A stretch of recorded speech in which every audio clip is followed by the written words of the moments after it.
Alors, dans cet exercice, il faut d'abord identifier le type de levier et le schématiser correctement. On remarque que nous avons le point d'appui qui est situé ici. Qu'est-ce qui résiste? Quelle est la difficulté? Pourquoi est-ce que cette machine a été créée? Pour pouvoir soulever le moteur. Ça signifie que la force résistante, c'est le poids du moteur. Et comment est-ce qu'on peut soulever le moteur? Grâce à la force motrice exercée par la personne. Donc si nous représentons le levier, nous avons nos deux bras avec le point d'appui qui est situé ici. Nous allons avoir la force résistante du moteur ici, donc le poids du moteur, et la force motrice exercée par la personne à cet endroit-ci. Si maintenant nous étudions les données, nous savons que le bras résistant de notre levier est de 0,75 mètres. Et le bras moteur de ce dernier est de 3,5 mètres. On sait aussi que la masse du moteur, donc ce qui doit être soulevé, est de 175 kg. De nouveau, on étudie les forces. Ça signifie que la masse n'est pas quelque chose d'intéressant pris directement, mais est uniquement utile à déterminer le poids exercé sur le levier. Donc le poids du moteur, c'est la masse fois la gravité. On trouve un poids de 1750 newtons. Maintenant, nous avons tout. On va étudier les sens de rotation. La force résistante, donc le poids du moteur, fait tourner notre levier dans ce sens, tandis que la force motrice le fait tourner dans ce sens. La condition d'équilibre, il faut que la somme des moments responsables des rotations dans un sens soit égale à la somme des moments responsables de la rotation dans l'autre sens.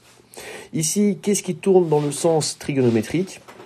C'est la partie résistance et le moment résistant, qui doit donc être égal au moment moteur. Alors, le moment résistant, c'est la force résistante fois le bras résistant, qui doit être égal au moment moteur, donc la force motrice fois le bras moteur.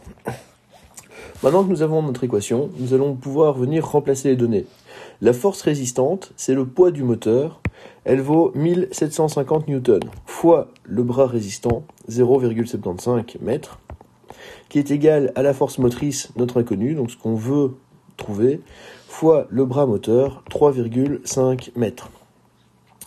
Donc on va venir isoler la force motrice en faisant passer le fois 3,5 de l'autre côté de l'égalité. Il devient donc divisé. On a 1750 fois 0,75 sur 3,5 et on trouve comme valeur de force motrice 375 newtons. Ensuite, on demande quel type de levier c'est.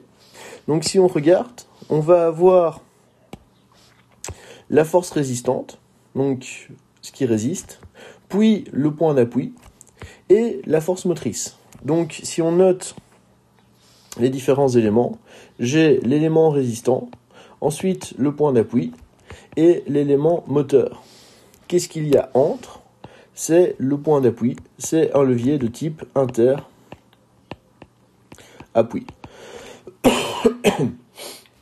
Enfin, dernière étape, on doit déterminer l'avantage mécanique du levier. Il y a deux formules pour y arriver. L'avantage mécanique d'un levier, c'est soit la force résistante sur la force motrice, ou on peut aussi le déterminer en faisant le bras moteur sur le bras résistant. Dans notre énoncé, on a la valeur des deux bras. On va donc privilégier cette expression pour déterminer l'avantage mécanique, car les données sont dans l'énoncé, et donc même si on a commis une erreur sur le calcul de la force motrice, notre avantage mécanique sera correct. Donc bras moteur sur bras résistant, c'est 3,5 sur 0,75. On va donc trouver un avantage mécanique de 4,66.